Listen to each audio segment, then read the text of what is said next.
Hello friends, ഇന്ന് ഉണ്ടാക്കുന്ന dish ഒരു ചെമ്മീൻ ബിരിയാണിയാണ്. പക്ഷേ ഈ ബിരിയാണിക്ക് ഒരു പ്രത്യേകതയുണ്ട്.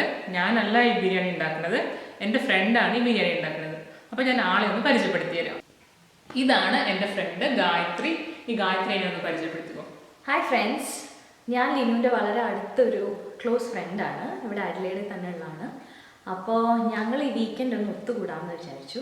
അപ്പോൾ ഞങ്ങൾ വിചാരിച്ചു ഒരു വെറൈറ്റി ഡിഷ് ഉണ്ടാക്കാമെന്ന്. അപ്പോൾ നമുക്ക് പാർട്ടിക്കും എല്ലാ തരം ഒക്കേഷൻസിന് പറ്റിയൊരു ഡിഷാണ് ബിരിയാണി.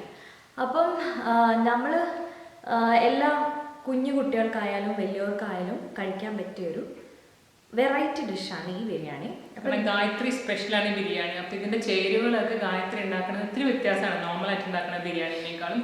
പക്ഷെ നല്ല അടിപൊളി ബിരിയാണിയാണ്. അപ്പം നമ്മൾ ഉണ്ടാക്കുന്ന പോലെ തന്നെ നിങ്ങൾ ട്രൈ ചെയ്യുക. എന്നിട്ട് നിങ്ങളുടെ വാല്യുബിൾ ഫീഡ്ബാക്കും സജഷൻസും നമ്മളെ എഴുതി അറിയിക്കാം. ഒരു കാര്യം കൂടി ഞാൻ പറയട്ടെ, ഗായത്രിയുടെ മുഖത്തേക്കൊന്ന് സൂക്ഷിച്ച് നോക്കിയിട്ട് കണ്ടുപരിചയമുള്ള നമുക്ക് വളരെ പോപ്പുലർ ആയിട്ടുള്ള ആരുടെങ്കിലും ചായ ഉണ്ടോ എന്ന് നോക്കിക്കേ. ഇദ്ദേഹം ഞാൻ ആരാന്ന് പറഞ്ഞുതരാം. നമ്മുടെ ഡയമണ്ട് നെക്ലേസിലൊക്കെ അഭിനയിച്ചിട്ടുള്ള ഗൗതമി നായരില്ലേ, ആളുടെ ചേച്ചിയാണിത്, ഗായത്രി നായർ. അപ്പം നമുക്ക് ബിരിയാണി കിടന്നാലോ? ഓക്കെ, ഉണ്ടാക്കാം.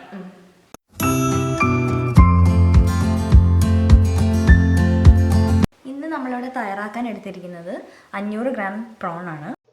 ഇതിലേക്ക് 1 teaspoon chilli powder, 1/4 teaspoon turmeric powder, 1 teaspoon pepper powder, 1 teaspoon coriander powder, പിന്നെ ജിഞ്ചർ ഗാർലിക് പേസ്റ്റ് രണ്ടും 1 ടീസ്പൂൺ, പിന്നെ കുറച്ച് കൊറിയാൻഡർ ലീവ്സ്, പിന്നെ ആവശ്യത്തിന് ഉപ്പ്. ഇനി ഇത് മിക്സ് ചെയ്ത് അരമണിക്കൂർ മാറ്റി വെക്കുക. ഒരു പാനിലേക്ക് 2 ടേബിൾ സ്പൂൺ നെയ്യും 2 ടേബിൾ സ്പൂൺ ഓയിലും ഒഴിക്കുക. അതിനുശേഷം നീളത്തിൽ കട്ട് ചെയ്ത സവാളയും കൂടി ഇട്ട് വഴച്ചെടുക്കുക.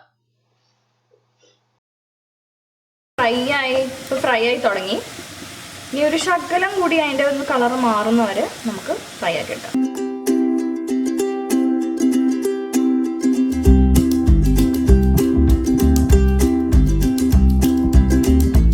ഇനി നമുക്ക് അണ്ടിപ്പരിപ്പ് ഫ്രൈ ആക്കാം. ഇനി ഇതൊരു ഗോൾഡൻ കളർ ആവണ വരെ വഴച്ചെടുക്കാം. ഒരുപാടങ്ങ് ഫ്രൈ ആക്കണ്ടല്ലേ, ചിലപ്പോൾ കരിഞ്ഞു പോവും. ഇനി നമുക്ക് കിസ്മിസ് ഇടാം.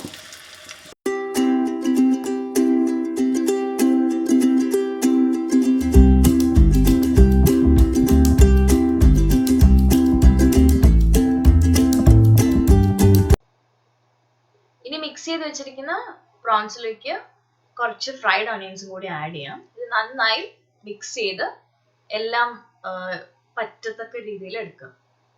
ഇനി പ്രോൺസ് ഓരോന്നോരോന്നായി ഫ്രൈ ചെയ്ത് തിരിച്ചു മറിച്ചു ഇട്ട് ഗോൾഡൻ ബ്രൗൺ ആവുന്നവരെ ഫ്രൈ ചെയ്തെടുക്കുക.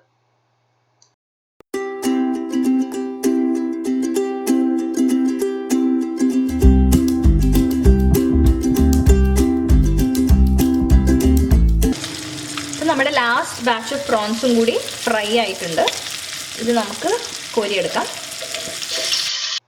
അതേ എണ്ണയിലേക്ക് തന്നെ 3 വലിയ സവാള തിൻ സ്ലൈസസ് ആയിട്ട് അരിഞ്ഞത് കൂടി ഇട്ട് വഴറ്റിയെടുക്കുക. അത് നല്ല ഗോൾഡൻ ബ്രൗൺ ആവുന്നിടം വരെ വഴറ്റണം. അപ്പോൾ ഇപ്പം നമ്മുടെ സവാളൊക്കെ ഈ എണ്ണയിൽ കിടന്ന് നന്നായിട്ട് വഴന്നിട്ടുണ്ട്. ഇനി നമുക്കതിലേക്ക് 1 സ്പൂൺ മുളക് പൊടി ഇടാം. ഇതിലേക്ക് ഒരു 1/4 ടീസ്പൂൺ മഞ്ഞൾപ്പൊടിയും 1 ടീസ്പൂൺ പെപ്പർ പൗഡറും പിന്നെ ഒരു ടീസ്പൂൺ മല്ലിപ്പൊടി. ഇത് ഷാൻ എന്ന് പറഞ്ഞ ബ്രാൻഡിന്റെ ബിരിയാണി മസാലയാണ്. അത് നമുക്കൊരു 2 ടീസ്പൂൺ ആഡ് ചെയ്യാം അല്ലേ. ഇപ്പൊ ഷാന്റെ ബ്രാൻഡ് കിട്ടില്ല വെച്ച് കഴിഞ്ഞാൽ നിങ്ങൾക്ക് അവൈലബിൾ ആയിട്ടുള്ള ബിരിയാണി മസാല ആഡ് ചെയ്യാം. പക്ഷെ ഷാന്റെ ബിരിയാണി മസാലയ്ക്ക് നല്ല ഫ്ലേവർ ആണ് കേട്ടോ, അതുകൊണ്ടാണ് നമ്മൾ ഷാന്റെ ആഡ് ചെയ്തത്. പിന്നെ ഒരു 1/2 ടീസ്പൂൺ കസൂരി മേത്തി ആഡ് ചെയ്യുന്നുണ്ട്. 1 മിനിറ്റ് ഒന്ന് വഴറ്റി കൊടുക്കുക. പിന്നെ ഇതിലേക്ക് ഒരു തക്കാളി അരിഞ്ഞതും കൂടി ആഡ് ചെയ്യുക. ഇതിനെയും ഈ ടൊമാറ്റോ ഒക്കെ ഒന്ന് വഴന്ന് വരുന്നവിടെ നമുക്ക് അടച്ചു വെക്കണത്. ലോ ഫ്ലെയിമിലിട്ട് നമുക്കൊന്ന് അടച്ചു വെച്ച് വേവിക്കാം. ടൊമാറ്റോ ഒക്കെ നല്ല കുക്കായി വന്നിട്ടുണ്ട്. അതിപ്പോൾ ഞാൻ നോക്കിയപ്പോൾ കുറച്ച് ഉപ്പ് കുറവായിരുന്നു, അതുകൊണ്ട് ശകലം ഉപ്പും കൂടി ഇടുകയാണ്. നമ്മൾ സവാള വഴറ്റിയപ്പോൾ കുറച്ച് ഉപ്പ് ഇട്ടായിരുന്നല്ലോ അല്ലേ? കുറച്ച് ഉപ്പ് ഇട്ടായിരുന്നു. എനിക്കത് ഇച്ചിരി കുറഞ്ഞ പോലെ തോന്നി. ഇനി ഇതിലേക്ക് കുറച്ച് മല്ലിയില ഇടാം. ഫ്ലെയിം കുറയ്ക്കണ്ടേ തൈര്? ഫ്ലെയിം കുറയ്ക്കാം. എത്ര ടേബിൾ സ്പൂൺ? ഒരു 3 ടേബിൾ സ്പൂൺ മതിയാവും. തൈരും കൂടി ആഡ് ചെയ്ത് ജസ്റ്റ് ഒന്ന് നമുക്ക് വഴറ്റിയെടുക്കാം. ടേസ്റ്റ് ചെയ്ത് വെക്കോ? കൊള്ളാവോ? മസാല കൊള്ളാം കേട്ടോ, നല്ല അടിപൊളിയായിട്ടുണ്ട്. ഇതിലേക്ക് ഞാൻ കുറച്ച് മിൻറ്റിന്റെ ഇല കൂടി ആഡ് ചെയ്യുന്നുണ്ട്. ഫ്രഷ് ആയിട്ട് പൊട്ടിച്ച മിന്റ് ആണല്ലേ? അതന്നെ, കുറച്ച് ഫ്ലേവറിന് വേണ്ടിയിട്ട്. മസാല ആകുമ്പോൾ നമുക്ക് നല്ല മിൻറ്റും കുറെ മല്ലിയിലേക്ക് ഇടുമ്പോൾ നല്ല ഫ്ലേവർ വരുമല്ലോ. ഇനി ഇതിലേക്ക് ഫ്രൈ ചെയ്ത് വെച്ചിരിക്കുന്ന പ്രോൺസ് ആഡ് ചെയ്ത് കൊടുക്കാം. നന്നായി മിക്സ് ചെയ്ത് കൊടുക്കാം. എന്നിട്ട് അടച്ചു വെച്ചൊരു 10 മിനിറ്റ് ലോ ഫ്ലെയിമിൽ വേവിച്ചെടുക്കാം. പ്രോൺസ് ഓൾറെഡി ഫ്രൈ ചെയ്തുകൊണ്ട് പെട്ടെന്ന് വെന്ത് കിട്ടും അല്ലേ? അതെ. ഇപ്പൊ നമ്മുടെ ചെമ്മീനൊക്കെ നന്നായിട്ട് അതിൽ പറ്റി വഴണ്ട് നല്ല കുക്കായി വന്നിട്ടുണ്ട്. ഇനി നമുക്ക് ഫ്ലെയിം ഓഫ് ചെയ്തിട്ട് ഇതൊന്ന് മാറ്റി വെക്കാം അല്ലേ? നമ്മളിവിടെ 3 കപ്പ് ബസ്മതി റൈസ് എടുത്തിട്ടുണ്ട്. ഇത് നമ്മൾ 20 മിനിറ്റ്സ് വെള്ളത്തിൽ സോക്ക് ചെയ്ത് വെച്ചിരുന്നതാണ്. ഇതിലേക്ക് നമുക്ക് കുറച്ച് വെള്ളം ഒഴിക്കാം. ഇത് ഞാൻ കെറ്റിൽ തിളപ്പിച്ച് വെച്ചിരിക്കുന്ന വെള്ളമാണ്. ഒരു 8 കപ്പ് വെള്ളം ഉണ്ടാവും. ഇതിലേക്ക് ഞാൻ ശകലം ഗ്രാമ്പൂ, ഒരു 3-4 ഗ്രാമ്പൂ, പിന്നെ ഏലക്ക, പട്ട ഒരെണ്ണം മുറിച്ചത്, 2 ബേ ലീഫ്, പിന്നെ പെരുംജീരകം കുറച്ച് അധികം എന്ന് വെച്ചാൽ ഒരു 1.5 ടീസ്പൂൺ പെരുംജീരകവും കൂടി ഇട്ട് ഉപ്പിടുക. പിന്നെ കുറച്ച് ഞാൻ നേരത്തെ പറഞ്ഞ ഷാൻ്റെ മസാല ഒരു ഫ്ലേവറിന് വേണ്ടിയിട്ട് കുറച്ച് ആഡ് ചെയ്യുന്നുണ്ട്. പിന്നെ 1 ടീസ്പൂൺ നെയ്യും കൂടി ആഡ് ചെയ്യാം അല്ലേ? ഇനി ചോറൊന്ന് 3/4 വേവാവുന്നവരെ നമുക്കൊന്ന് വെയിറ്റ് ചെയ്യാം. ഇപ്പം നമ്മുടെ ചോറ് ഒരു 3/4 ഭാഗം വെന്ത് വന്നിട്ടുണ്ട്. ഇപ്പം നമ്മൾ പിടിക്കുമ്പം ഞെക്കുമ്പം നമുക്കറിയാം കട്ടായി വരുന്നുണ്ട്. ഇനി നമുക്ക് ചോറൊന്ന് ഊറ്റിയെടുക്കാം.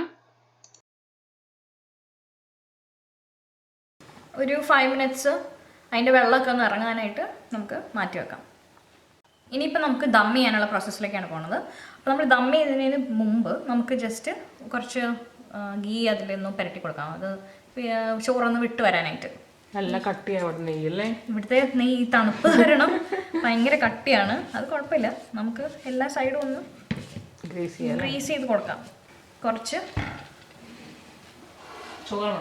ചോറിടാം, പ്രോൺസ് ഇടാം,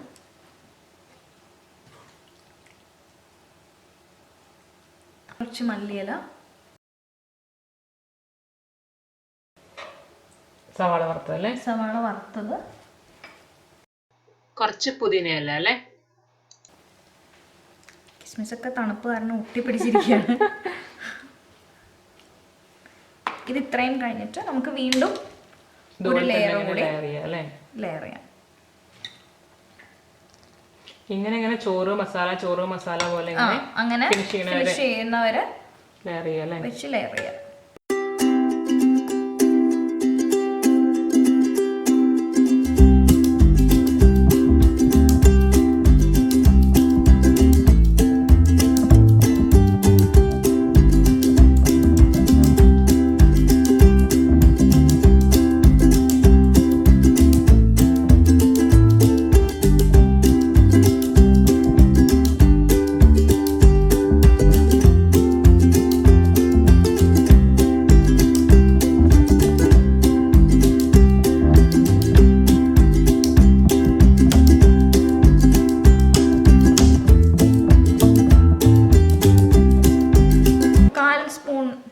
ടർമറിക് പൗഡർ പാലിൽ കലക്കിയതാണ്, അതും കൂടി ഒന്ന് ഒഴിച്ചു കൊടുക്കാം, ജസ്റ്റ് ഒരു കളർ വരാനായിട്ട്. ഇനി നമ്മൾ ദം ചെയ്യാനായിട്ട് സിൽവർ ഫോയിൽ ഇതിൻ്റെ 4 ചുറ്റും നമ്മളതൊന്ന് സീൽ ചെയ്ത് വയ്ക്കുക ടൈറ്റായിട്ട്.